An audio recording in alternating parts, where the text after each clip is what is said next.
El rey Nabucodonosor es conocido por la conquista de Judá y Jerusalén y por su monumental actividad constructora en Babilonia, como los famosos jardines colgantes de Babilonia. En el libro de Daniel lo puedes encontrar en el capítulo 4. De hecho, los jardines colgantes de Babilonia está considerado una de las 7 maravillas del mundo. Daniel nos cuenta que Nabucodonosor tuvo un sueño que revelaba su grandeza y su nivel de poder que poseía sobre su reino.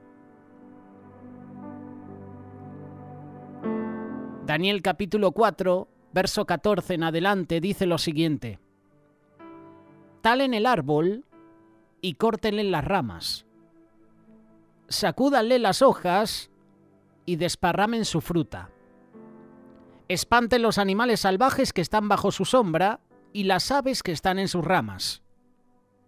Pero dejen en la tierra el tocón con las raíces, sujeto como una faja de hierro y bronce y rodeado por la hierba tierna.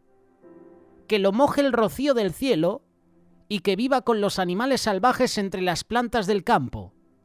Durante 7 periodos de tiempo que tenga la mente de un animal salvaje en lugar de una mente humana. Pues esto es lo que decretaron los mensajeros, es lo que ordenan los santos, para que todos sepan que el Altísimo gobierna los reinos del mundo y los entrega a cualquiera que él elija, incluso a las personas más humildes.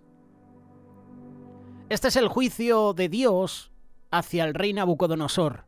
Lo hemos leído en la Nueva Traducción Viviente, te invito a que lo leas también en otras traducciones. Yo siempre te recomiendo la versión Reina Valera, pero hoy hemos leído esta versión porque sabemos que hay muchos oyentes que es la que utilizáis en vuestro dispositivo móvil y tenéis también vuestra Biblia física con esa traducción.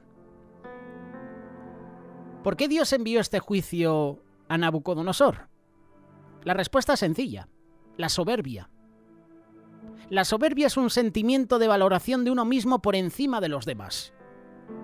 Es una sobrevaloración del yo respecto de otros. Es un sentimiento de superioridad que lleva a presumir de las cualidades o de las ideas propias y menospreciar las ajenas. La soberbia es una actitud orgullosa consistente en la perspicacia de esa persona que se cree superior, que se envanece a sí misma. Y eso es lo que estaba sucediendo con el rey Nabucodonosor. Algunos sinónimos de soberbia son altanería, altivez, arrogancia, vanidad. Lo contrario de la soberbia es la humildad, la sencillez, la modestia. El soberbio tiene características, pero también consecuencias. El soberbio piensa que se considera merecedor de lo que posee. Hoy en día nos encontramos con personas semejantes al rey Nabucodonosor. Personas que se consideran dignas y merecedoras de los bienes que posee.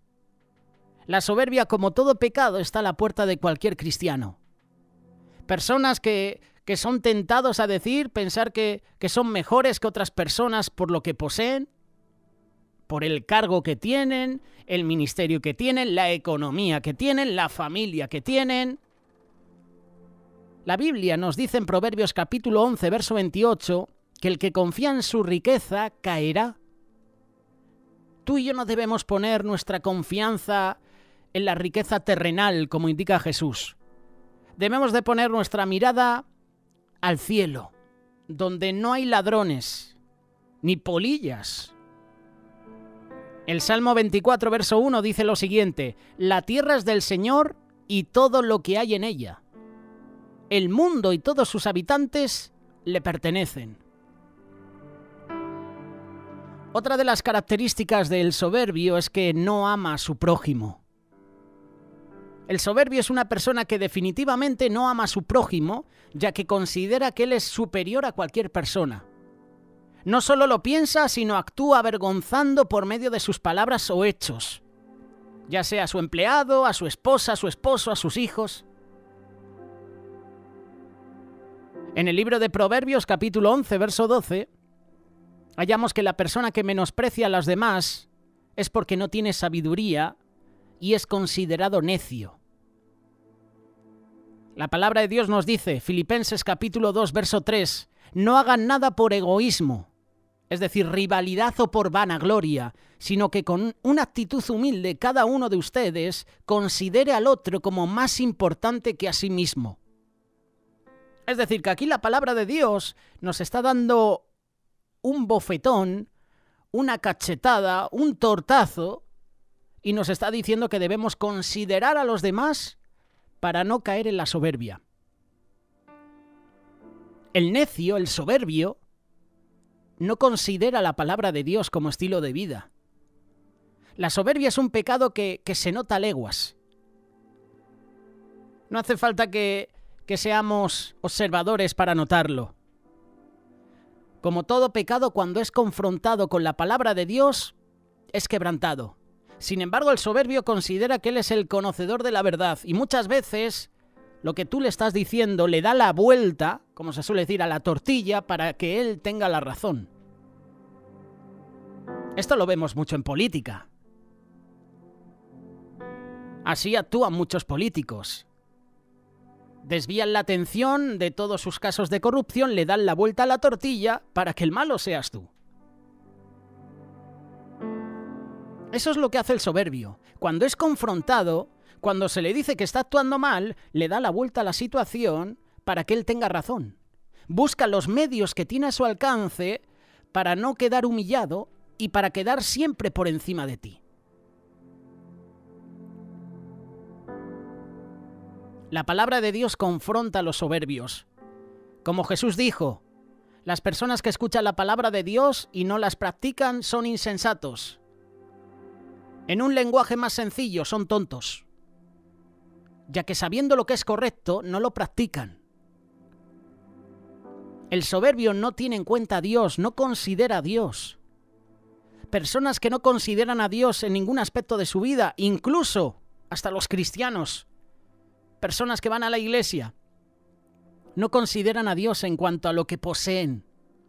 Pareciera que dejan a Dios en la iglesia y no permiten que acompañen a Dios en su diario vivir. A Dios lo dejo en la iglesia, pero en mi trabajo, en mi matrimonio, en mi casa, en mis actividades, Dios no cuenta. Cuando no consideramos a Dios, hay muerte espiritual. Y esto lo dice Romanos capítulo 3, verso 23. Dios es bueno en su misericordia y está esperando que tú y yo nos acerquemos a Él. El libro de Hechos, capítulo 17, verso 30, nos indica que Dios está esperando a que los hombres se arrepientan porque Él está dispuesto a perdonar y a aceptar sin importar su condición. Salmo 10, verso 4. El malo por la altivez de su rostro no busca a Dios. No hay Dios en ninguno de sus pensamientos. Es decir, que el soberbio se considera sabio. Y cuando uno se considera sabio y no lo es, menosprecia a otros. Menosprecia incluso la sabiduría, los conocimientos que otros le están impartiendo. Minimiza las enseñanzas de los hermanos, incluso puede ser que por poseer algún conocimiento, cargo en la iglesia, se considera mejor. Y su sabiduría, entre comillas, es una máscara de su necedad. Proverbios capítulo 26, verso 12 nos dice que la persona que se considera sabio en su propia opinión también es un necio. Podemos decir, llevando al lenguaje actual, que el soberbio en realidad es tonto. La Biblia nos dice que la sabiduría viene de Dios y nosotros por nuestra cuenta no podemos tener la sabiduría divina. En el primer libro de Reyes, capítulo 4, verso 29, ¿qué sucede? Que Dios da sabiduría a Salomón. Esa sabiduría es la que le faltaba al rey Nabucodonosor, hasta que Dios envía juicio a su vida y Nabucodonosor se humilla, se arrepiente, reconoce al Altísimo. Al final de sus días, el rey Nabucodonosor reconoció a Dios como Señor, como soberano de toda la creación, y por esta razón le es devuelto su reino. La soberbia, como cualquier otro pecado, trae consecuencias negativas para ti y para mí, ya sea que conozcamos a Dios o no.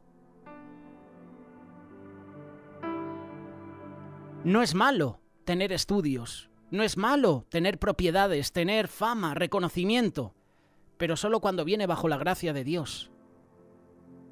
Dios está interesado que tú y yo reconozcas su condición, reconozcamos nuestra condición de pecadores, nos arrepintamos de los pecados que cometemos, y en este caso hablando de la soberbia. Hemos puesto el ejemplo del rey Nabucodonosor, porque para mí es un ejemplo de soberbia, al igual que Satanás. Orgullo, soberbia. Que no suceda eso en nuestras vidas. Si eres soberbio, si en tu vida se destaca más esos atributos negativos, orgullo, soberbia, altanería, altivez, analiza cómo estás. Examínate. Ponte a cuentas con el Señor. No sea que el Señor envíe juicio a tu vida, como le sucedió a Nabucodonosor. Y entonces Nabucodonosor reconoció el poderío de Dios.